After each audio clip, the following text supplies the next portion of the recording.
Buccaneers lose technically 31-25. Okay. Look, let's just take this slow. It is their first loss of the year. Okay, it's their first loss of the year. It is what it is at the end of the day. Um, let's start off with the offensive side of things. Okay, let's start off with the offensive side of things because I feel like that is a very, very important place to start. The offense did not get going early. Okay, they did not get going early, unfortunately. Mayfield did finish the day 22 of 40, 289 yards, 2 touchdowns, 1 pick. The overall feeling for me of Mayfield was he played a really good game. He really tried to come back at the end of the game, almost got there. Okay, almost got there. It was just a little bit too much to overcome. I mean, for goodness sakes, the Bucs were down. I think it was 24-6 at one point, and they still were able to come back and make it a one-score game. So kudos to Mayfield and the Bucs for doing that. Okay, the biggest thing for Mayfield was he threw that interception in the end zone. It was, just to paint the picture, it was a 7.5 minute play left in the game, right? 7 minutes, 57 seconds. It's 1st and 10 at Philly's 11, right? The Bucs are down 31-23. Now, realistically, you could score there, maybe get the ball back and maybe win the football game, okay? Like, that was a complete possibility. Godwin calls for the ball in the end zone. Mayfield, feeling the pressure, is rolling out right, throws it. It's tipped at the line of scrimmage, gets intercepted. That's pretty much that situation, right? That was one of the deciding factors in this game. Trust me, there's a lot of stuff that was deciding in this game as well, but that was a deciding thing about that. I wish he would have thrown the ball away. Now, besides that, I thought Mayfield was still an absolute beast in this game today. I really do. I thought that he played an overall come from behind, scrappy type of game, as he is one to do, right? He is still a phenomenal quarterback, okay? It was just a little bit too much to overcome 24-6 for the Bucs in general. Running the ball, look, they ran the ball well today as well. Bucky Irving, 15 carries for 63 yards. The Bucs overall had 26 carries for 104 yards. Here's the problem. Bucky Irving had a fumble and lost said fumble. Now, I think that I'm going to do a film review and dive deeper into that as to whether or not that was or was not a fumble. Would love to hear your guys' thoughts and opinions about it, but it was a fumble in the third quarter. 7 minutes and 26 seconds left in the third quarter. It was 24-13 at that point, and it was the fumble. They reviewed it. It was upheld.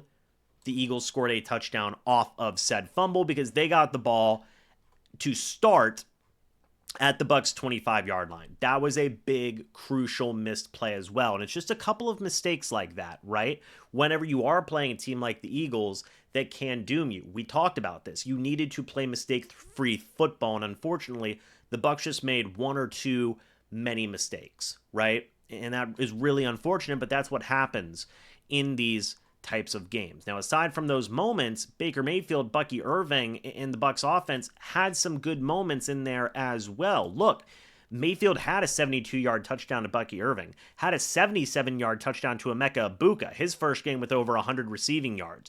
Bucky had a 165 scrimmage yard day today.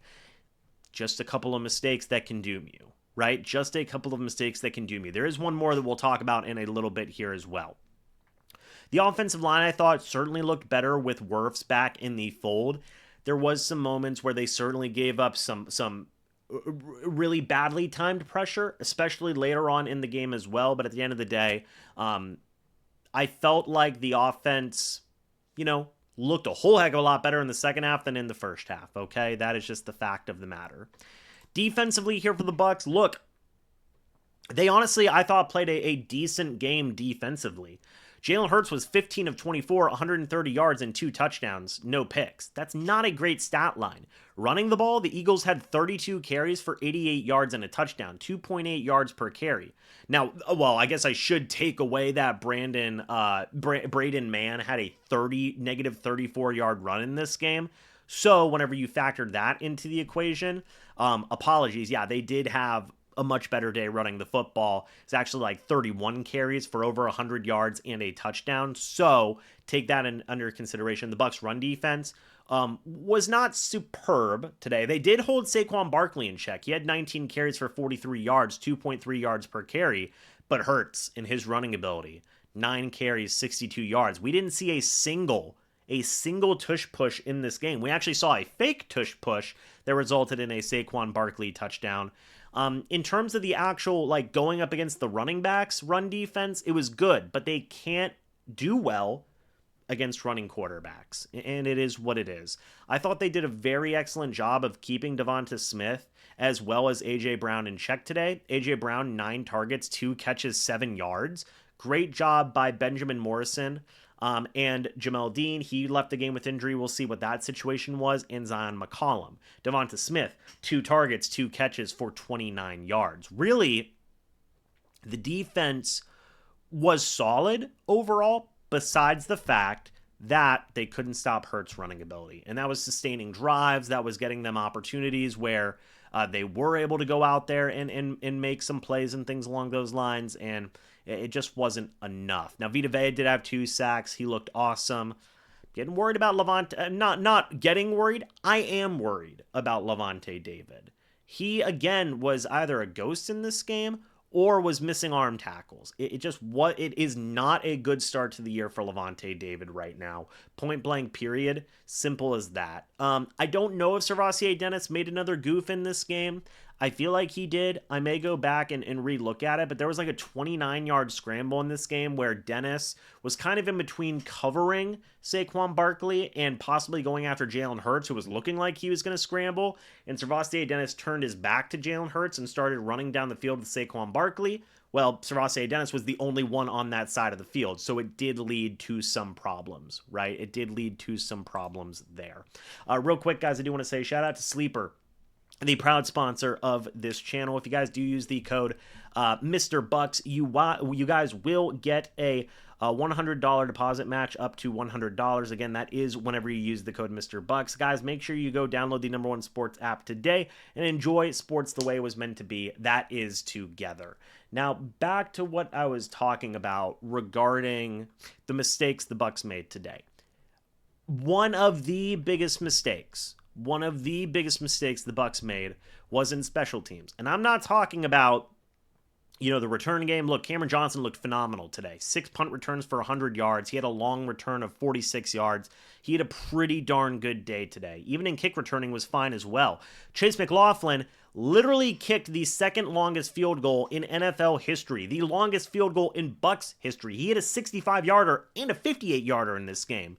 Good Lord, right? Good Lord. Phenomenal work there. Riley Dixon, 3 punts today, an average of 36.7 yards per punt. He did have a long punt of 52, but more times than not, it was a struggle. And of course, I've got to mention it, the blocked punt. The blocked punt. First drive of the game, you get a 3 and out, you go to punt, it's blocked. You cannot have that. Folks, did you know this is the 3rd week in a row the Bucs have had either a blocked field goal or a blocked punt? They had a blocked punt against the Houston Texans. They had a blocked field goal against the New York Jets, even though I think it was a penalty. And you have a blocked punt against the Philadelphia Eagles. I don't care how many times I have to say it. That is inexcusable. You cannot have that, everyone. You cannot have blocked punts and blocked field goals. These guys are brought in for one job, make the kicks. The bottom of the roster is churned out because you want guys who are good on special teams. Well, what are we doing here? If these guys are not able to execute, if that's the punter, if that's blocking, something needs to change. Point blank, period. Simple as that. I'm very proud of this Bucs team for coming back and fighting. At the end of the day, you made too many mistakes and could not get out of your own way. That is why you are 3-1. This was certainly a winnable game once things started to calm down and settle down. But offensively, the Bucky Irving fumble was huge. The Baker Mayfield interception was huge. You started off this game pretty darn terribly by having that blocked punt return for a touchdown. It's these types of mistakes that you cannot make whenever you're playing good football teams, because these are going to to be the types of mistakes that cost you the games instead of being able to come back and fully win them, right? Now, again, it was 24-6 at one point, guys. It was 24-6. And they were able to come back and make it a football game. But I don't fully believe in moral victories at the end of the day. I believe in what do we see that needs to be improved, right? That is what I feel at the end of the day. And I'm going to be honest. I don't necessarily know. Look, the fumble, it is what it is. Okay? The fumble is what it is. Okay? I understand that. The fumble is what it is. The interception is what it is. The special teams play is absolutely inexcusable. Absolutely inexcusable. And I don't necessarily know if it is a situation where Riley Dixon needs a change. Some of the blockers need to change. The special teams coach, I do not know. I do know this. Riley Dixon's on a 2-year deal worth $6 million, $3 million salary. He had $3 million guaranteed at signing. Okay, so if they cut Riley Dixon, that's dead money right there, right? They have a club option next year for Dixon. Okay, they do.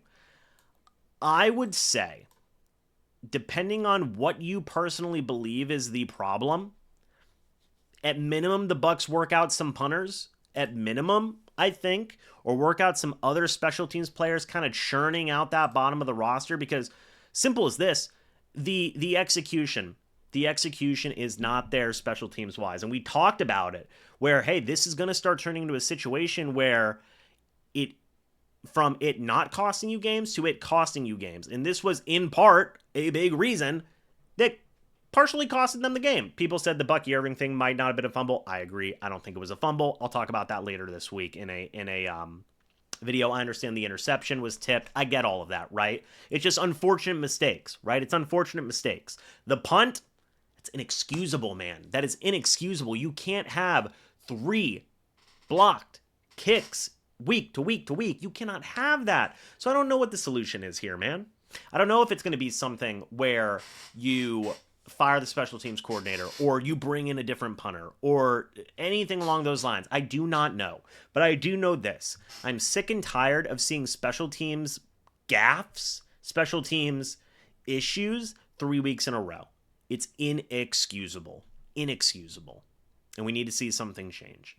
But folks, that's it, man. The Bucs lost. Hey, they're still 3-1. Still very much in first place here in the NFC South. The Falcons did win. Bucs got the tiebreaker over them. So it is what it is. So, we move on to Seattle. We'll see how the Bucs do from there. Rough loss at the end of the day.